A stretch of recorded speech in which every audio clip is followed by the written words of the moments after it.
Assalamualaikum warahmatullahi wabarakatuh.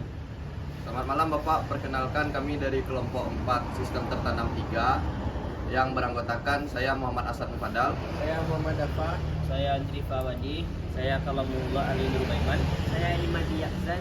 Saya Ahmad Fatur Rahman. Pada kesempatan ini kami akan membahas proyek pengerjaan sistem tertanam kami mengenai pembuatan IoT dengan menggunakan 3 sensor, yaitu ada sensor api, sensor gas, dan sensor jarak dengan menggunakan MPTT Broker. Baik, di sini kami akan melakukan simulasi sistem IoT multi client berbasis MQTT dengan pemrosesan paralel di server. Di sini bisa kita lihat bahwa nantinya IoT device ini sebagai publisher akan mengirimkan data ke server dan menghasilkan output berupa kami menggunakan flash untuk melihat tampilan dari data-data sensor nantinya. Nah, nantinya server ini dibagi menjadi 2 worker, yaitu ada paralel dan juga ada seri. Untuk sensor yang kami gunakan yaitu ada sensor HCSR04 untuk mendeteksi jarak, lalu ada sensor MQ135 untuk mendeteksi gas, dan sensor api atau flame sensor.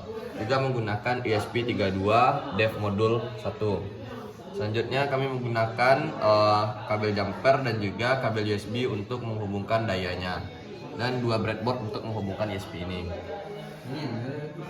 Untuk langkah pertama yaitu kita membuka Arduino IDE.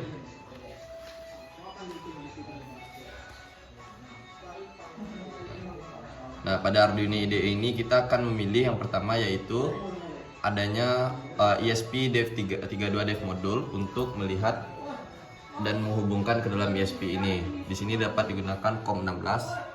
Oke. Nah, berikut codingan dari isi Arduino IDE di sini. Di sini terdapat password WiFi dan password yang digunakan. Kemudian untuk cara mengecek MQTT servernya bisa kita lihat dengan koneksi WiFi yang kita gunakan. Nah, di sini dapat dilihat bahwa IPv4 address ini untuk melihat MQTT servernya.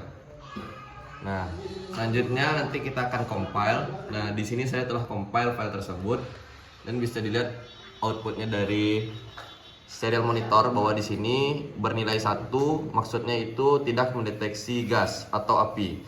Nah, jika terdeteksi anomali maka sensor api atau gas akan menghasilkan output 0. Selanjutnya kita akan membuka program VS Code yang telah dibuat untuk menjalankan ke MQTT server tadinya. Baik, di sini pertama-tama kita harus menginstal beberapa library seperti DAS dan juga MQTT. Kami menggunakan Mosquito, dan di sini dalam foldernya terdapat folder IoT dashboard yang di luarnya itu ada mosquito.config untuk menjalankannya. Lalu ada MQTT server seri PY dan ini MQTT server yang paralel. Nah, yang pertama kita akan menghidupkan Mosquito-nya dengan mengetikkan cmd. Lalu kita akan mengetikkan Mosquito inv. Nah, di sini bisa kita lihat bahwa Mosquito versi 2.21 itu sudah berjalan ya. Nah, selanjutnya untuk menjalankan program ini, pertama kita menjalankan EPPPY yang sudah dibuat tadinya. Nah, di sini merupakan data flash yang digunakan karena kami tidak menggunakan REST API. Nah, di sini bisa kita jalankan dengan membuka terminal dengan mengetikkan py app.py. Nah, maaf, kita harus masukkan dulu ke dalam foldernya yaitu iot.dashboard.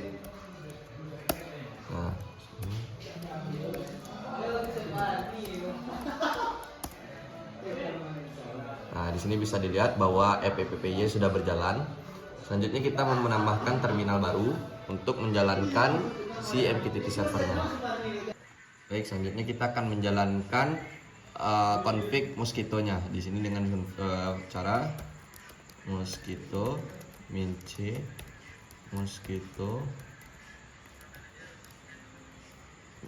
conf inv.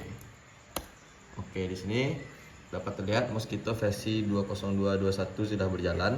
mosquito config-nya ini telah kita bikin, dan di sini terdapat port 1884 yang digunakan.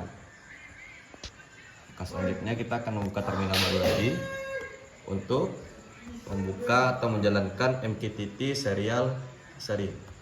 Maksudnya MQTT server seri dengan cara py mqtt underscore ser underscore seri.py. Nah, di sini loop mulai berjalan.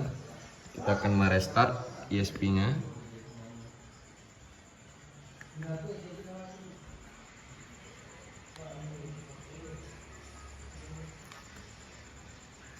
Nah, di sini data-data telah berjalan. Kita lihat dalam website yang dihubungkan tadi.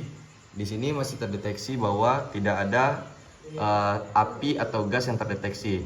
Sekarang kita akan mencoba untuk membakar sensor api ini. Oke. Nah, di sini langsung masuk pesan dalam api terdeteksi. Pada MQTT seri ini, jika tidak ada data anomali yang masuk, maka data yang masuk akan berjalan secara cepat. Tetapi, nah seperti ini contohnya, data akan berjalan secara cepat. Nah, tetapi jika ada data yang masuk, maka MQTT seri ini akan melakukan proses yang sedikit memakan waktu daripada MQTT multi. Nah, di sini bisa kita lihat bahwa api terdeteksi, dan ini merupakan grafik dari sensor jarak. Sekarang kita akan menghentikan pengerjaannya. Nah, bisa dilihat bahwa pada MQTT seri ini terdapat waktu MQTT aktifnya yaitu selama 86 detik, dan total data yang diterima atau diproses adalah 70 detik. Selanjutnya kita akan membandingkan dengan MQTT server yang multi.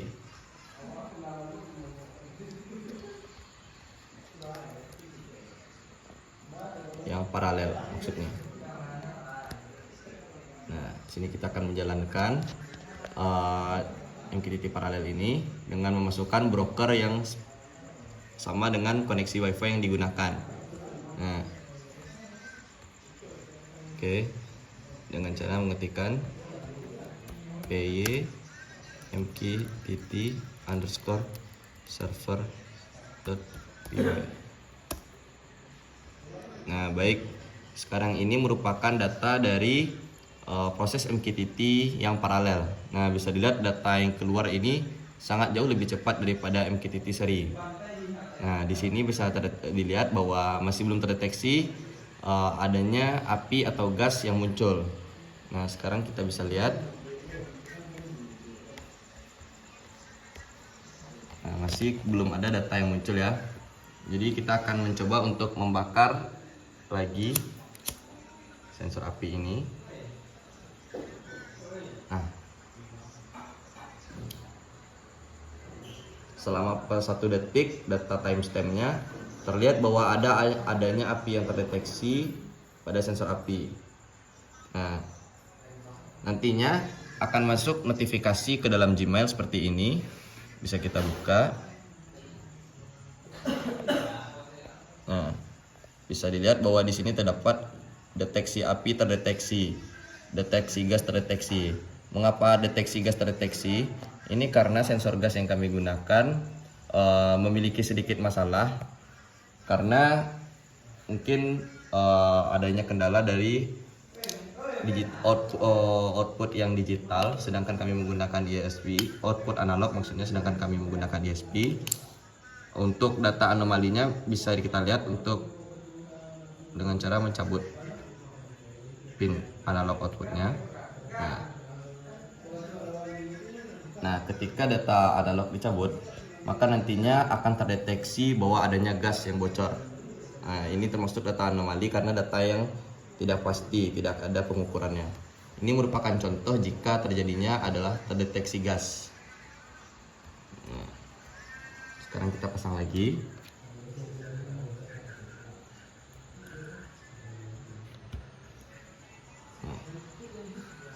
Di sini bisa kita lihat lagi pada real time waktu yang sama di sini menunjukkan pukul 1.20.